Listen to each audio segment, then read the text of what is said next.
Има една група археолози од Македонија кои не живеат ниту во град, ниту на село, туку на една територија која што во минатото се нарекувала место каде што се спојуваат две реки Еригон и Аксиос. На оваа територија денес се наоѓа и тогаш се наоѓал археолошкиот локалитет Стоби, каде што Црна река се влива во Вардар. Таму живеат од понеделник до петок, понекогаш и преку викенд. Зошто? Затоа што ги вршат таму археолошките ископувања веќе 17 години. Постојано се на терен. Здраво и добре дојдовте во Умен подкаст. И ова епизода е финансирана од Министерството за култура и туризам како дел од проектите од национален интерес. Во овие епизоди зборуваме за македонското културно наследство преку факти.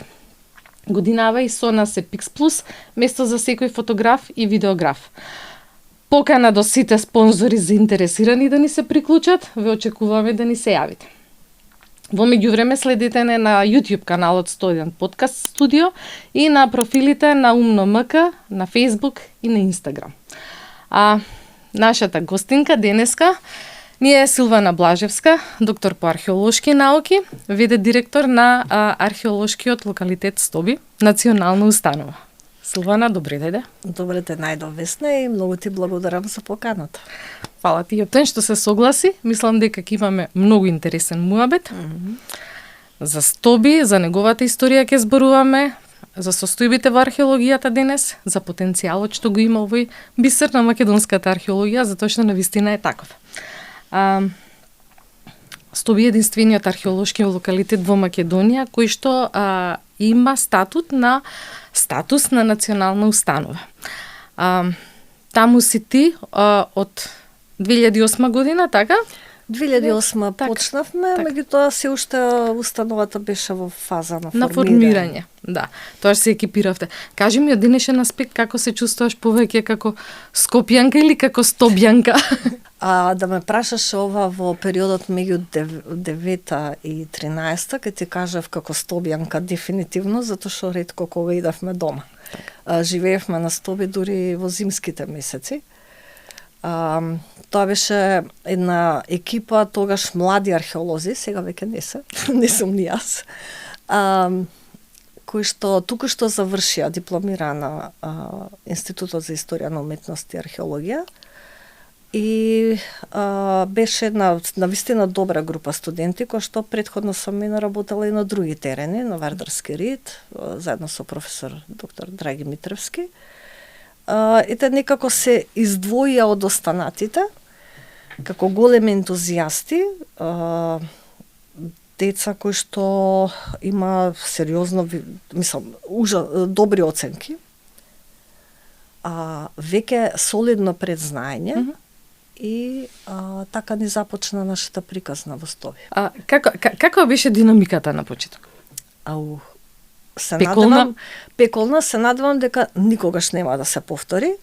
2008 тргнавме со проект кој што јас го водев преку Музеот на Македонија, затоа што таму бев веќе 6-та година на договор на дело. И тогаш, да речеме, почнувавме. Многу малку сме работеле предходно, тоест воопшто никој од нас не работел во Стоби на археолошки ископувања. Тоа што го знаевме за локалитетот беше од тоа што е публикувано. Од книгите. Условите не беа познати, многу ни за живење, ни за работа. Ето, имало наши колеги кои што работеле, се консултиравме со нив.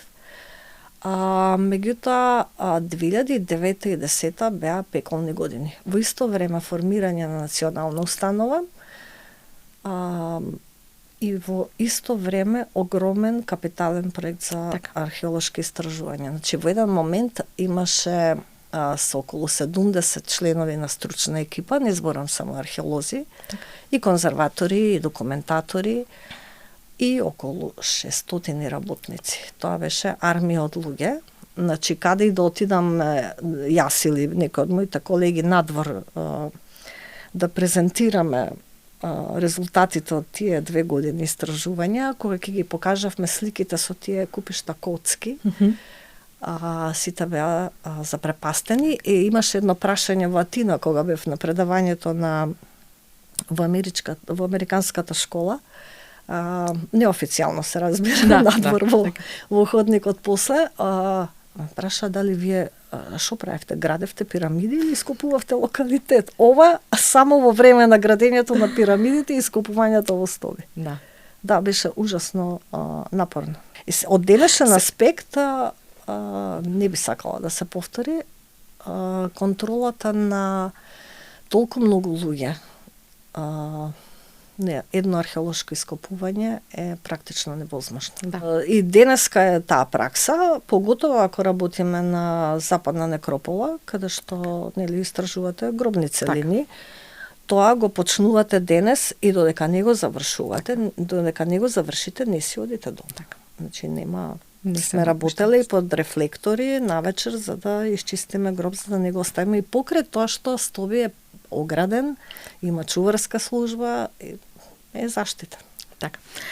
Кажи ми, стоби сместен во централниот дел на Македонија, може би онака за него баш најточно важи она изрека крстопат на цивилизациите? Сега скоро треба да излезе од печат 5-тиот том на студии за старини на стоби и во него се поместени трудови од симпозиумот кој што го одржавме 2018 година.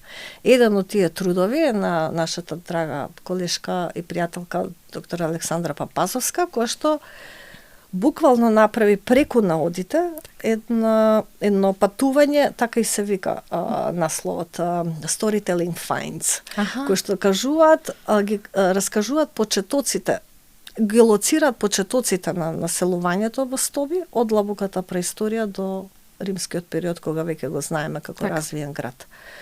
И текстот е многу интересен од аспект на тоа што можете да следите хронологијата, кога почнал да се развива градот, тоа е некое време на доцен неолит и енеолит. Потоа има една празнина во текот на бронзеното време и од крајот на бронзеното време, па практично до 7 век, додека не новата ера, додека не е напуштен градот, има еден континуитет. Меѓутоа, сето ова го базираме на база на наоди. Немаме затворени целини или конкретни остатоци од населбински слоеви, да. Освен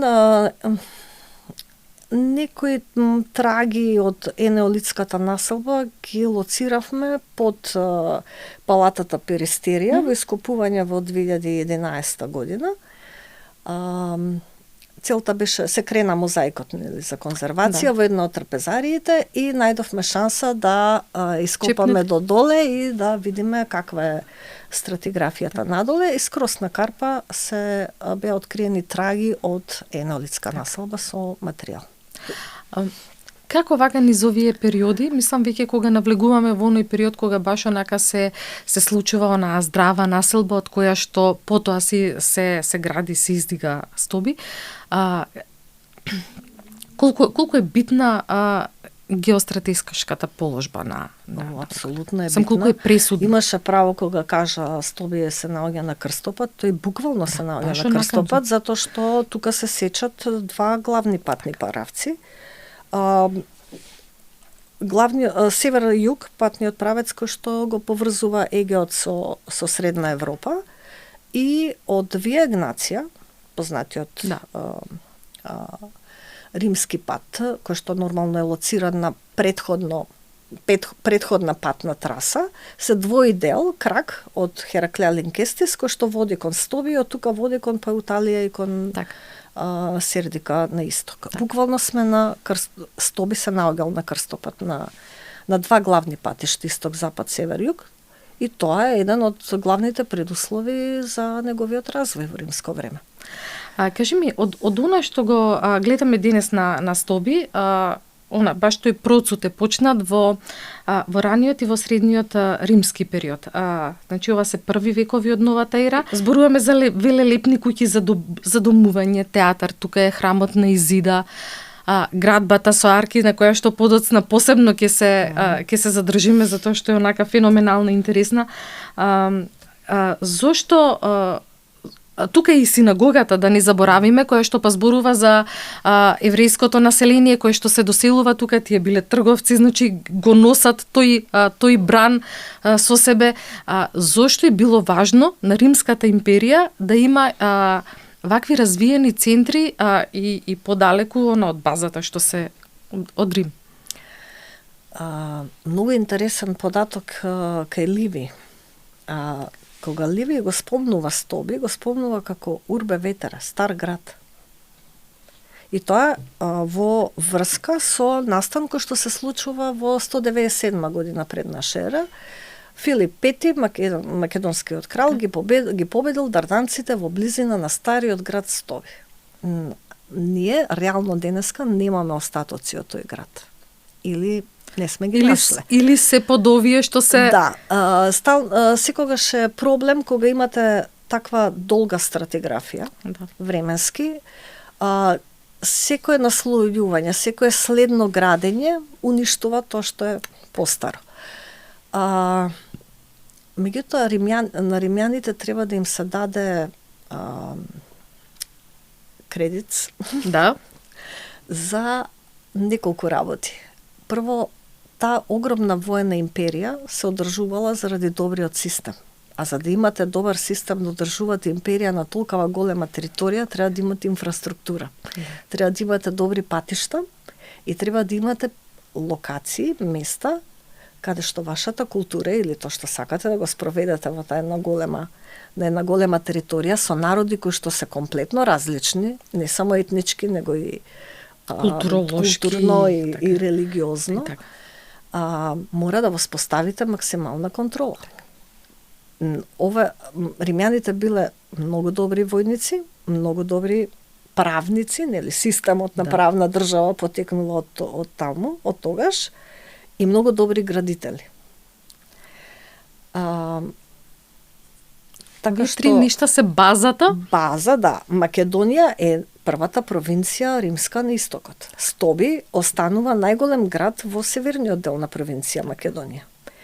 И неговата позиција на крстопат на два пата, на граница со на почетокот се уште неосвоената Дарданија со територии кои што треба кои понатаму стануваат римски, го одредуваат и интересот на Рим за развој на градот. И тоа не е правило само во Стоби, него и во сите други градови по провинциите. Им било важно да го воспостават својот политички систем, својот општествен систем, иако населението имало да речеме до некаде поприлично слобода во однос на изразување на своите верски чувства или етнички. И автохтони обичаи? Апсолутно се задржани. Така. Да. Тоа е едно такво испреплетување на културите. Тие никогаш насилно не ги спречиле, не ја наметнале својата култура. Долго време по освојувањето на Македонија, од кога веќе после 147 е прогласена за провинција, нели? Претходно додека Семеридите има некаков режим и контрола и сама знаеш тогаш нели ги Емили и Паул ја дели Македонија на 4 мериди кои што немаат право на меѓусебни контакти, немаат право на меѓусебна трговија, дури и на женидба. Само заради страв од претходниот период и големата македонска империја. Значи, тие многу суптилно го кршат духот на античка Македонија и суптилно ја наметнуваат својата култура. Кажи ми баш, во овој период, можеш ли пластично да ни објасниш онака еден ден, една недела во животот на стобјани во овој период? Во смисла, луѓе кои што имале свој театар, луѓе кои што имале велелепни куќи, кои што имале храмови. Интересно е што храмот е на божицата Изида, која што е египетска божица. Како функционирал тој систем? Кој ги водел бизнисите? Кои фамилии се познати во Стоби што живееле? Што правеле жените, да речеме, во периодот? Имале ли право на образование? Децата каде се образовале? Баш онака објасни ни го, затоа што за луѓето кои што не биле во Стоби, Сега ние да речеме можеме онака да го визуализираме оној дел, нели кога одиш по Вија Сакра беше така, значи со колонадите и од прилика замислуваш тука како би можело да изгледа. Онака баш пластично за пошироката публика. Да, мислам дека наскоро ќе ги дознаете новостите скоро во Со нови технологии. Новите технологии, да. Мојот колега Гоце Павловски и другиот мој колега Димитар Николовски многу се занимаваат со и се воодушевени од можностите кои што вештачката интелигенција ги нуди во визуализирање на стоби или некој негов сегмент. Малку е тешко да кажем, да го реконструирам животот, затоа што прво тоа многу зависи за која категорија на граѓани во стоби зборуваме, нели. Немаме многу елементи за тоа како изгледале куќите на пониските класи? Да, на обичното население. Всушност, ние немаме ни многу куки од раниот римски империјален период. Имаме само Каза Романа, која што била со фантастична слика на декорација, штуко декорација внатре, меѓутоа таа се наоѓа блиско до црна и скопувањата се прекинати затоа што се појавиле подземни води. И штета. Тоа е една фина, луксузна урбана вила внатре во градот и ја имаме куќата на Полихрам, кој што е веќе една друга категорија на граѓани во стоби со од друга религиозна припадност. Меѓутоа стоби во времето на Плиний е познат како Опидум Кивиум Романорум. И тогаш тоа значи дека има доселени римјани во стоби уште во средината на првиот век пред нашата ера, во време на војните меѓу Цезар и Помпеј. Фанула Папазоглу смета дека тогаш можеби е прогласен е издигнат на ранг на муниципиум и дека кованјето на Веспазијан, почетокот на кованјето на монетите, на стопските монети во локалната ковница за време на Веспазијан е всушност прослава на 100 годишнината од формирањето на муниципиумот. Иако за прв пат терминот муниципиум се појавува на монетите на Веспазијан и на некои надписи сочувани во стоби. Различен е веројатно животот на тие кои што припаѓаат на повисоките класи од оние на обичното население. Имаме доселени римјани во стоби, ги знаеме со име и презиме, затоа што оставиле надписи. Има многу познати семејства кои што не се само познати во стоби, него и во целата провинција Македонија и кои што имаат своји роднини во Стибера, во Верија, во Тесалоника. Еден од нив е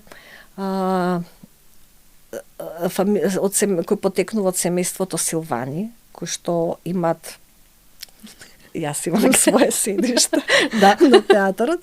Значи во вториот ред од седиштата има еден големо седиште одвоено за семејството Силвани, познато семејство. Септими Силван Николај е познат како прв во епархијата, македонијарх, а неговиот внук всушност има надпис во стоби, кој што бил првосвештеник, бил понтифекс, бил гимназијарх и бил патрон на градот. А неговата жена Гранија Александра била првосвештеничка. Тоа се високи титули. Така. Гимназијарх значи дека се грижал и за образованието на младите во градот. Првосвештеник значи дека се грижал за за сите религиозни настани, кои што се и не само што се грижал, тој требал да ги финансира. Понатаму, неговата сопруга е со висок статус на првосвештеничка. Имаме и други првосвештенички познати со надпис, например Клаудија Приска, која што исто така потекнува од богато римско патрициско семејство. Незината внука Местрија Приска подига статуа во незина чест со одобрение на буле, значи на градското собрание. И многу интересно што Клаудија Приска е всушност свештеничка на Изидалохија, а ние веќе нели го лоциравме храмот на изида во Стоби, а во исто време е потврдена со својата чистота од Аполон Кларос. Аполон Кларос е познато светилиште кој што се наоѓа во Кларос во Малазија. Не само во Рим жените имале високи функции, висок статус, истото тоа продолжува и во доцната антика. Да речеме малку подоцна од тоа, во текот на 3-тиот и 4-тиот век имаме надпис на бронзена плочка од синагогата на кој што Посеидонија, повторно жена, заветува, дава нешто за завет на еврејскиот бог. И во доцната антика има исто жени кои што се на високи позиции или пак можеле да си дозволат да бидат бенефактори, односно донатори, например, земете Перистерија, кој што најверојатно донирала и мозаик во јужниот брод на големата базилика, се зборуваме за подоцна. За подоцнежното време. Кажи ми, ова супер е обичајот да се безицира седиште во театарот, нели, на одредена фамилија. Објасни ни го малку овој обичај. Кој се можел да има седиште во театарот? Да речеме, дали тие фамилии плаќале билети кога оделе да гледаат представа? Дали воопшто се правело тоа? Сигурно има билети, да. Почесната ложа е за тие кои што ги финансираат игрите. Така. А првите редови се за да речеме аристократските семејства во Стоби. Пардон. И точно се знае на Стопскиот театар има преку 600 имиња врежани во седиштата, кои што се на грчки јазик, нели? Иако има доста имиња кои што се со латинско потекло. Грчкиот јазик не треба да ни изненадува, затоа што влијанието е тоа. Исто како што и во Мала Азија доминира грчкиот јазик, нели? Тоа е на автохтониот момент за кој што зборуваме и така. Да. Има и латински надписи, меѓутоа грчките доминираат пред се и заради историјата во класичниот и хеленистичкиот период. Еве видите споредбата меѓу Стоби и Скупи. Скупи се наоѓа во провинција Мезија Супериор, која што е подоцна формирана. Таму процентуално повеќе надписи се на латински, испишани со латинско писмо. Значи, секој кунеус, односно керкина по грчки, секој триаголник од театарот бил за посебна општина. Така. Познати се 5 фили во Стоби: Клаудија, Мартија, Валерија, Терентија и Вибија. И се знаело кој припадник на која општина во кој дел од театарот ќе седи. Од таму е и идејата на Джим Вајсман, дека театарот не служил само за забава, како место за забава, туку и како место каде што се одржувало градското собрание. Собирно место. Да. Штом секој си имал своје седиште. Кажи ми, ова особено со театарот се интересни времиња, кога се раѓа веќе новата монотеистичка религија. Супер интересно е од денешен аспект да ги анализираме работите, ама тогаш тие 200 години сигурно не биле едноставни, значи христијаните општо познато дека биле прогонувани, биле малтретирани и така натаму. И ова генерално е период кога Стоби цути, нели?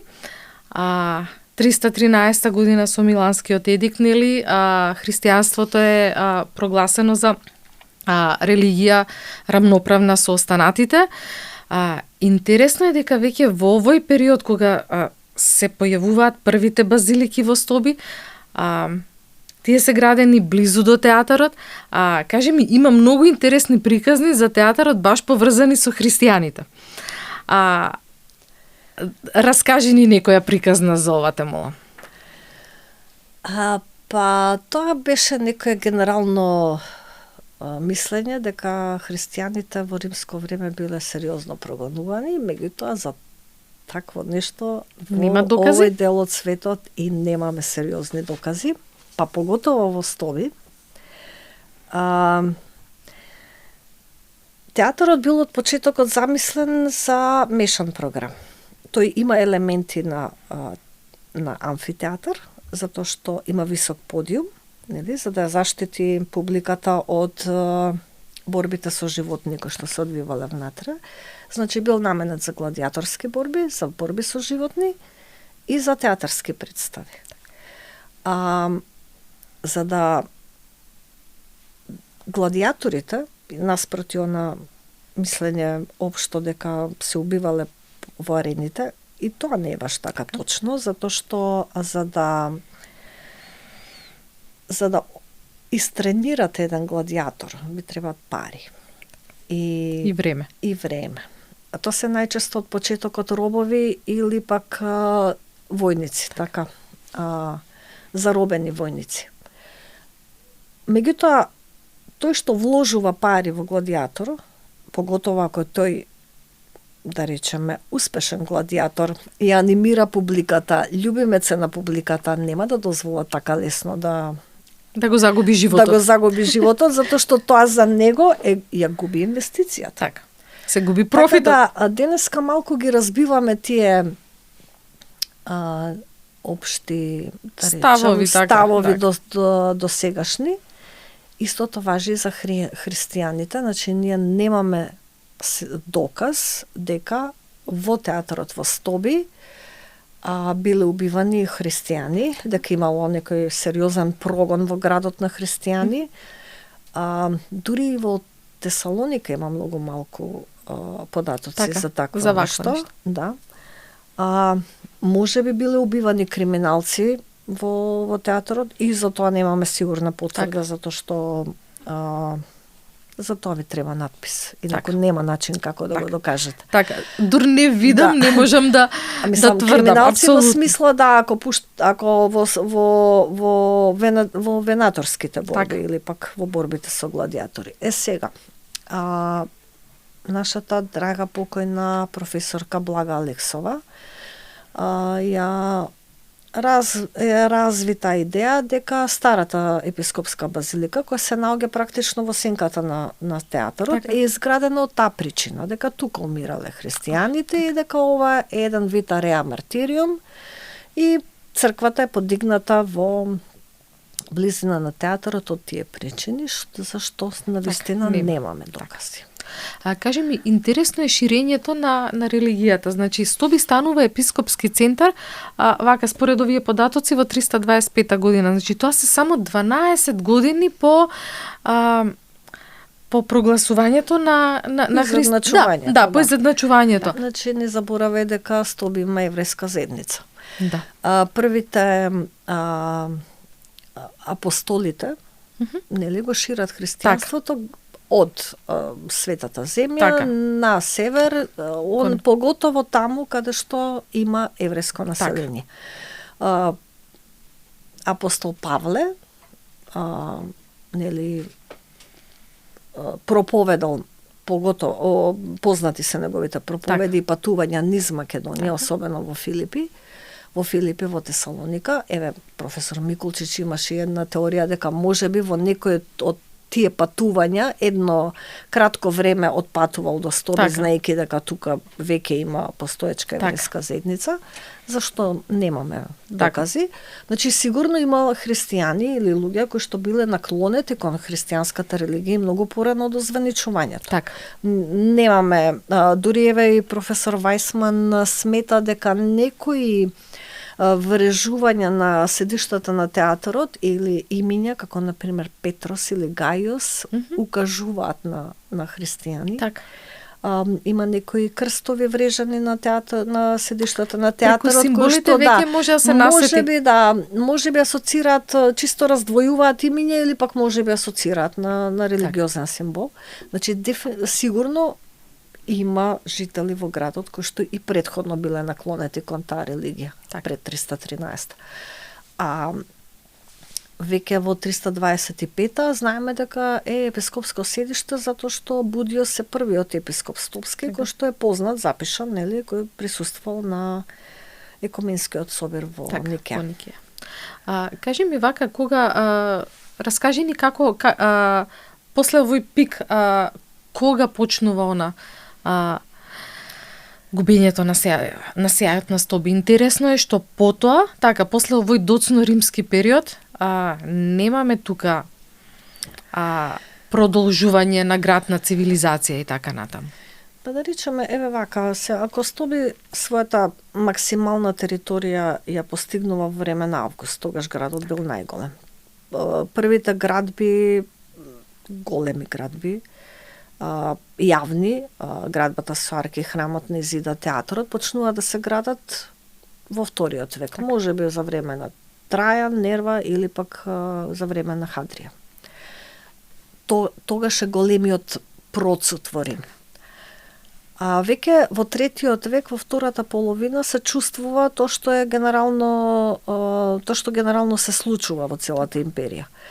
Има пат и економски, и општествен, и кон тоа придонесуваат и упадите на варварските племиња, нели, 269-та готите и херулите ја напаѓаат Римската империја. Се осеќа, всушност во таа втора половина на трети век се чувствува веќе во стоби пат на моќта на градот или да речеме, може би повеќе економска. Четвртиот век, кога веќе од една страна ги имате и официјалната христијанска религија, во исто време паганските храмови се уште функционираат, некаков систем претходен се уште до некаде функционира. Тоа е четвртиот век, е тој период на транзиција кон доцната антика.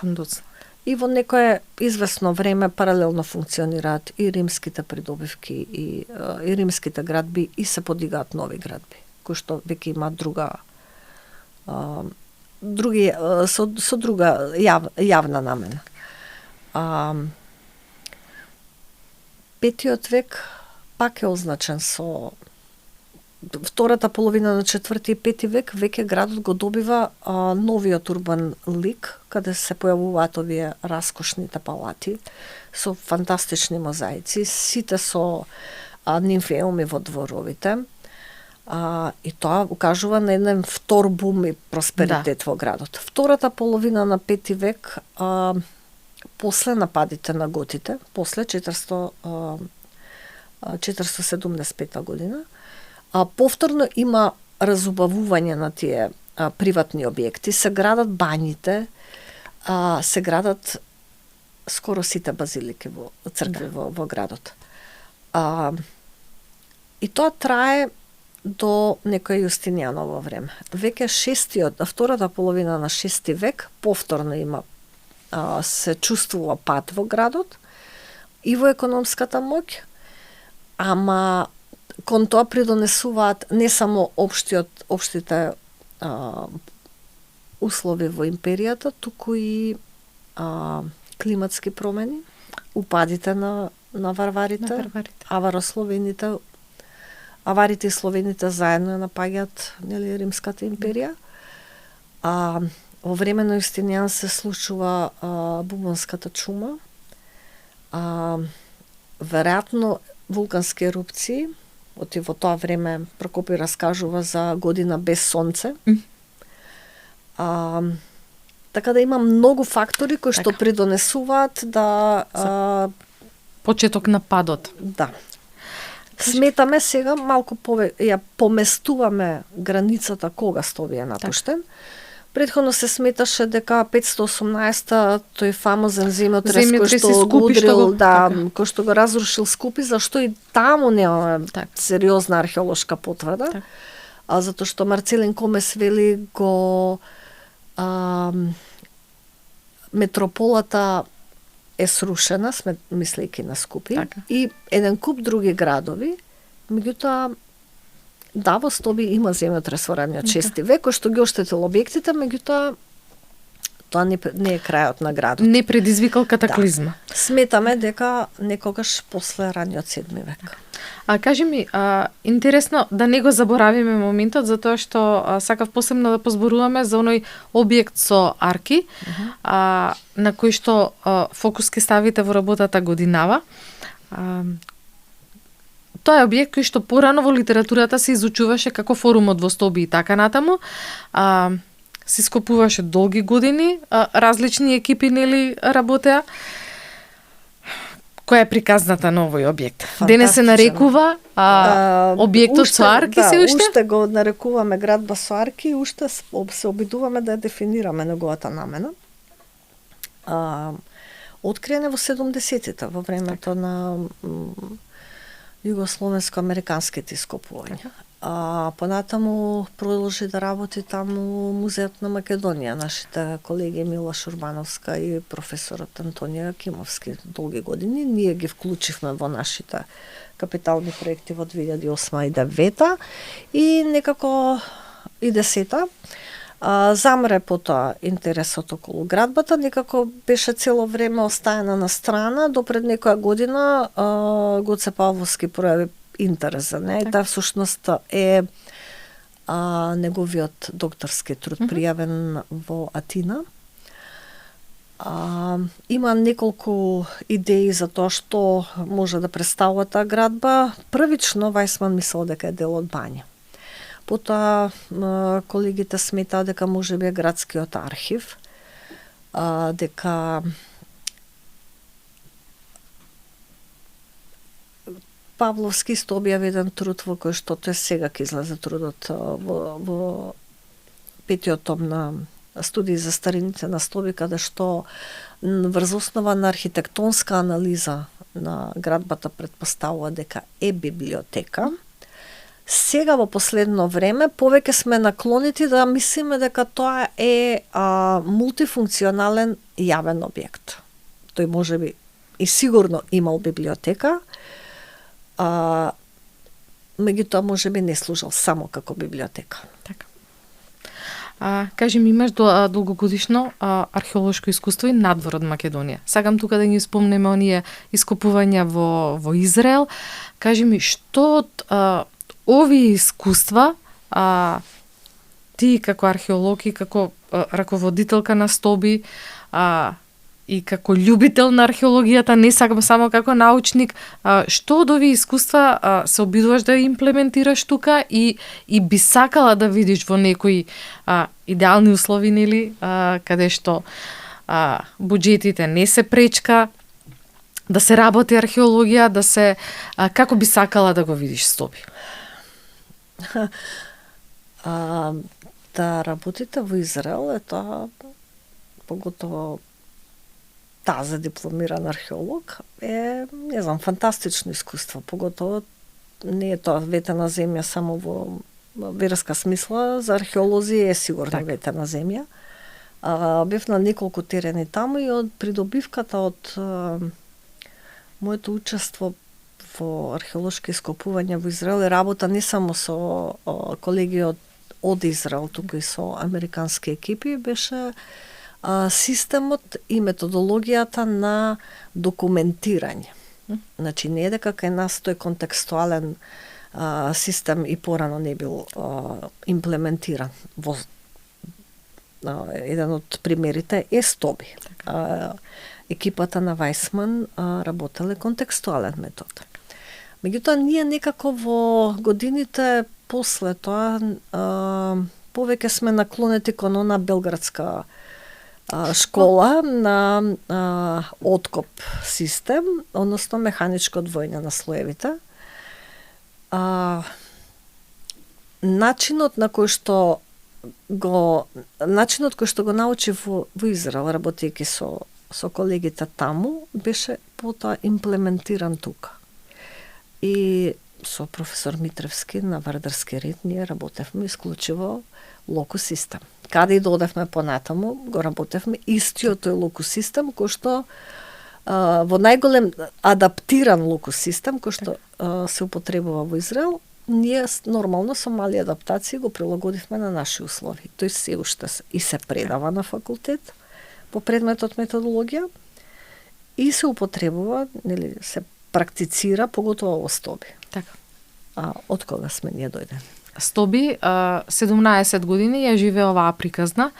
До тогаш Стоби институциите мака мачеа да се усогласат. Стоби никогаш прво Стоби вегетацијата ниту една година не беше ставена под контрола. Да знаеш сите како објекти предизвиката.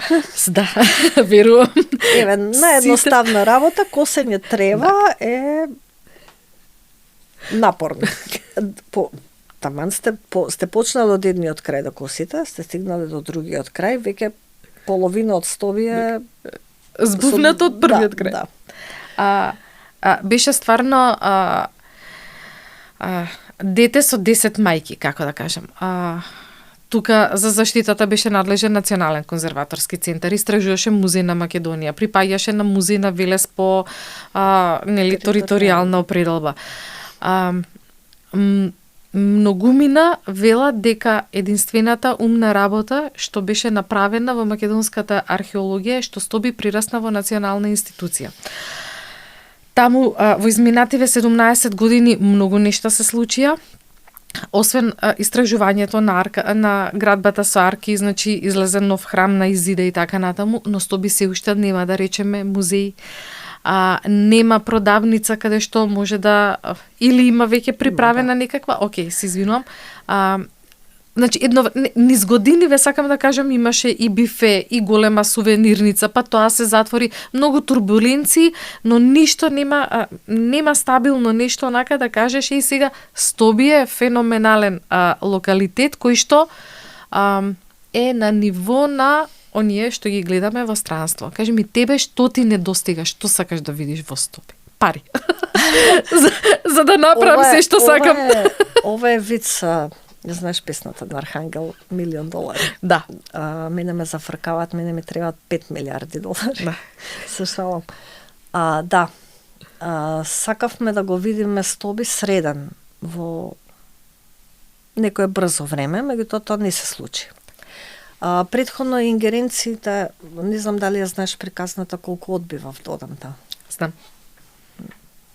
Знам. Месеци нели се натегавте долго време. Не сакав да одам таму. Да. Нема врска.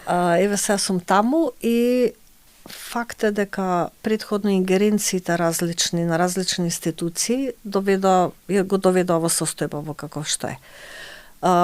Локалитетот е за движното културно наследство бил под Музеј Велес.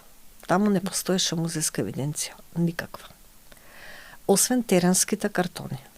Тоа што го сработеле американците во инвентарирање на предметите кои ги затекнале, поготово камена пластика, и предметите кои што тие ги ископале, голем дел од наративната документација е таму. Меѓутоа, меѓу време, кој како истражувал, документацијата била носена во Национален конзерваторски, тогаш Републички завод, во Музеот на Македонија, во Музеот во Велес. Така што ископувањето од една страна ги вршат и Музеј Велес, и Музеј на Македонија, и Национален конзерваторски центар. Заштитата е само на Национален конзерваторски центар. На крај, тие се одговорни на цела територија на државата, таму каде што нема други формирани конзерваторски центри, односно заводи за заштита. Не можат да постигнат секаде. Меѓутоа, имаше страшен отпор од почетокот за формирањето на Стоби и постоењето на Стоби како посебна институција. И жалам што дури и после 15 години колку сме таму, ние се уште и 100% реализирани проекти секоја година, ние се уште треба да се докажуваме дали таа институција треба да постои и какви ингеренции треба да има. И тоа е мачна борба? Тоа е борба со ветерници и веројатно сме толку жилави археолози да не се откажуваме се уште. Не знам до кога ќе ни трае ентузијазмот. Лично сметам дека има повеќе локалитети во Македонија кои што имаат онака основна структура, да го следат пример на Стоби. Значи тука е Хераклеа, тука е Скупје апсолутно. Значи локалитети блиску до големите градови кои што треба само да се стават во некаква рамка, така, пошто Стоби е очигледно пример дека додека има еден домакин на локалитетот, тој се грижи за се што треба и тоа функционира. Да, функционира. Имаше обид за Скопско Кале. Да. Мислам дека не успеа, нели? Да. Очигледно. Жалосно е што се случува со Скупи. Скупи е во главниот град, единствена римска колонија која што имаме. Релативно е добро истражен, релативно е пристапен. Има феноменална приказна за раскажување. Има и Скупи е заборавен од сите. Скупи заслужува да има институција која што ќе го раководи. Италија исто има неверојатно културно наследство. Не знам кога нашиот народ и влада ќе сватат дека културното наследство не е само трошаџија на пари. Најчесто бизнес секторот така и не третира, како некој кој што троши државни пари од државниот буџет, кој што се полни од сите граѓани. Треба да почнеме да размислуваме на фактот. Факт е тоа, не е измислена приказна, не е утопија, затоа што околу нас се случува. Културното наследство носи пари.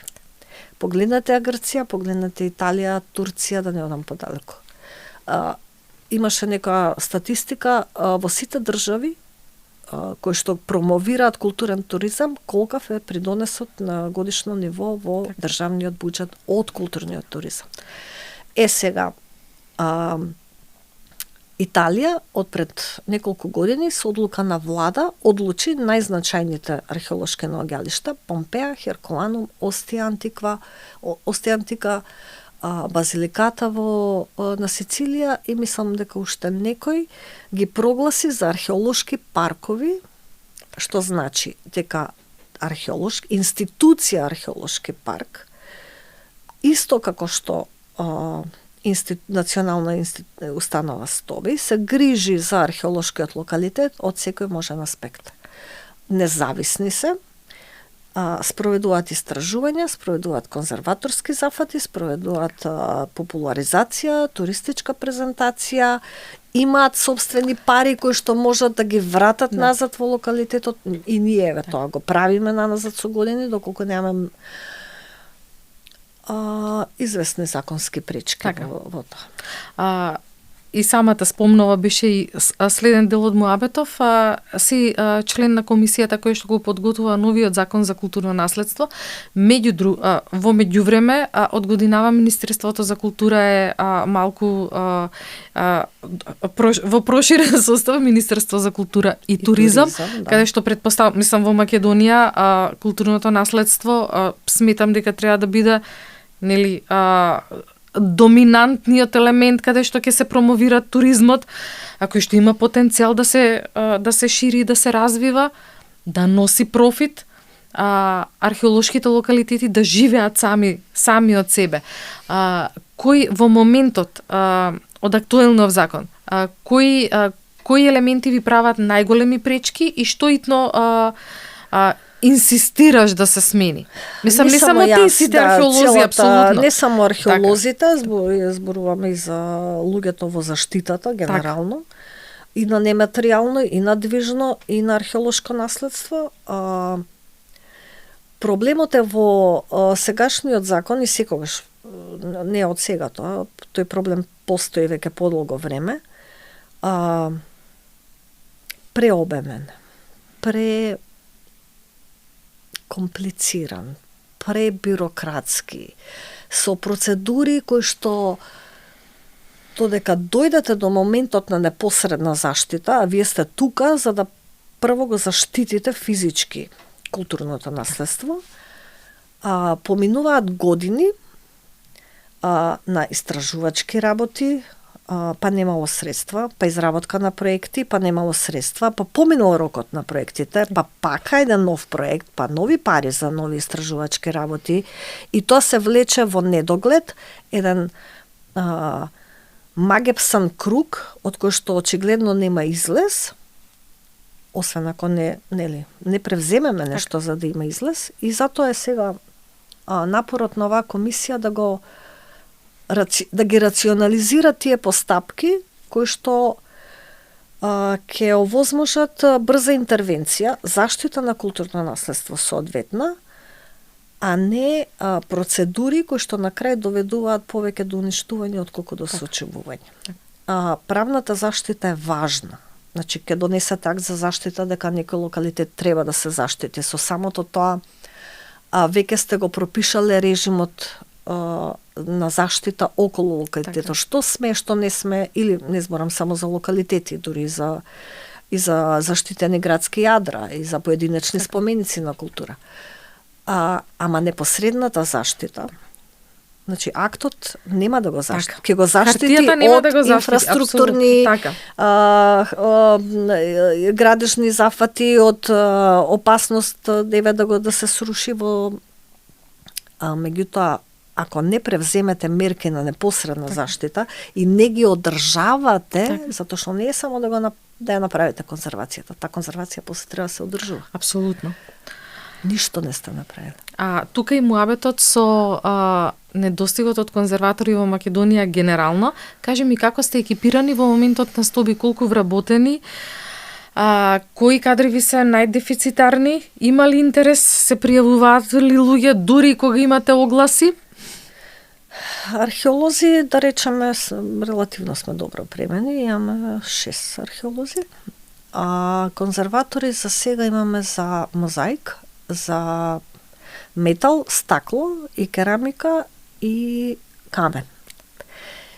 И тој не е лош во споредба со други институции, поготово што нашата територијална надлежност е само на стоби. Ни фали архитект. И за жал нема интерес меѓу архитектите за заштита на културно наследство.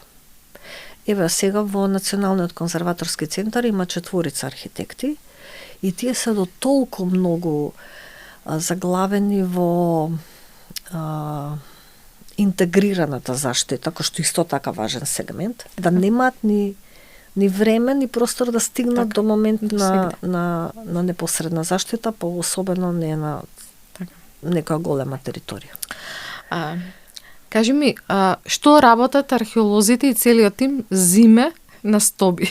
Кога земјата е замрзната, кога не може да се работи, кога нема услови, но генерално во археологијата овие периоди секогаш се користат за она кабинетска работа, која што е многу поврзана со научна работа, публикации и така натаму, кои што се лично мислам дека се многу важен дел од оваа професија.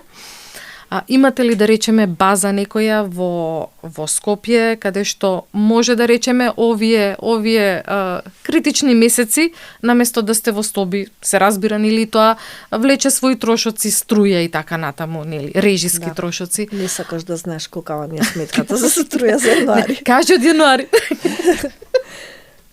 Не, сите бевме шокирани со сметките, ова, сите бевме во шок, не само од дома и еве на работа. Многу.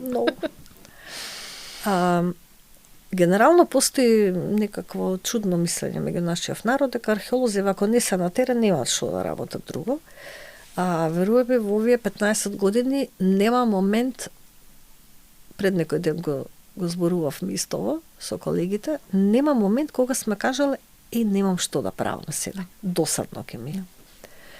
Значи, еден куп работа има. Многу има засредување на материјалот од претходната година. Не од претходната, ние имаме наследен материјал од 63-та навака.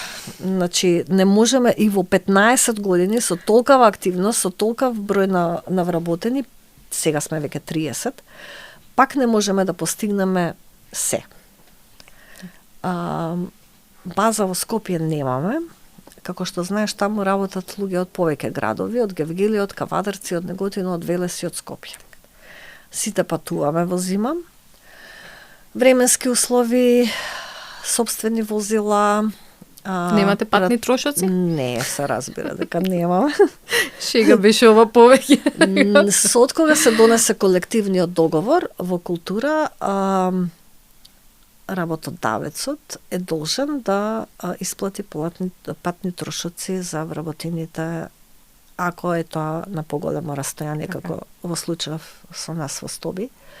До сега институцијата или немала доволно средства, или немала интерес. Накратко ќе видите сумата, затоа што по колективен треба да се исплати во висина на јавен превоз, доколку го има. Така. Ние ако сме во центарот на Македонија, немаме јавен превоз од секаде. И тоа е една сериозна сума на пари, која што секогаш сме размислувале, па добро, да, на наша штета е, меѓутоа со овие пари можеме нешто да прикрпиме. Да. Меѓутоа, еве, последно време би сакале, и тоа е добро не само за Стоби, него канцеларијата во Скопје, односно зимска некоја канцеларија би била поекономично решение, барем за тие од Скопје, преку, затоа што ние таа работа што ја работиме во канцеларија, нели, ќе работиме и во Стоби, и во Скопје, сега малку е проблем со конзерваторите, затоа што тие сепак се врзани за материјалот. А од друга страна тоа би придонело и за подобра видливост, подобра промоција. Сепак главниот град е главен град. Некогаш чекаме да стигнат дописи и писма по 2-3 недели. Ко да сте на другиот крај на светов, а не на 80 километри од Скопје. Кажи ми, освен градбата со архи, што друго ќе ви биде фокус годинава? Градбата со архи ќе видите скоро Гоце Павловски работеше на реконструкција со неговиот професор од Атина. И ќе видиме и визуелно како визуелно да ќе ја тој 3D модел е веќе скоро завршен, мислам дека скоро треба да почне и промоцијата. Театарот се чисти западната половина, онаму каде што има седишта. Нели тој се потребуваше до сега до пред некое време, до 14-та, за античкиот фестивал драма, фестивал на античка драма Стоби. Меѓутоа моравме да ги забраниме представите, затоа што седиштата не стојат на стабилна подлога. Не беа безбедни. И сега не се уште. Така што сега почнуваме само со чистење на мермерите. Еве го влијанието на загаденоста, ако се наоѓаме во природа. Сепак автопатот си го прави своето, мермерот е поцрнет. Значи сега почнува колешката Маријана Филова со низиниот тим да ги чисти седиштата. Во план е кревање на тие што се најпропаднати, колку да видиме каква е состојбата доле. Понатаму Теодосијанската палата е проект кој што го имавме со финансирано донации од J.M. Kaplan фонд од Њујорк. Таа донација заврши, проектот се уште не е довршен. Бараме дополнителни средства со нашите партнери од Бугарија, Фондација Балканско наследство, со кој што работиме на меѓународни школи секоја година. Понатаму 6-тиот век населбата наспроти епископската базилика, која што го означува крајот, таму можете да го видите оној скромниот Стоби, за разлика од овој луксузниот доле на долната тераса во Рим. Тоа колегата Димитар Николовски го работи, значи си тековна конзервација, и колегата Радњански Јован треба да заврши со конзервација на Јужниот Бедем и на новата порта, што нели од 10-та е откриена, сега тој ја доотвори и ја конзервира. Така да главно сега сме малку така пособрани во помалку проекти, меѓутоа да бидат поефективни, повидливи, да има резултат. Силвана, благодарам за убавиот муабет. Се надевам ќе ни гостуваш во некој друг подкаст каде што ќе разговараме за дека нештата се смениле и дека добив 5 милиарди долари. Да. И благодарам многу што не следевте. Следете не и понатаму на Умен подкаст, тоа е еден подкаст студио на YouTube.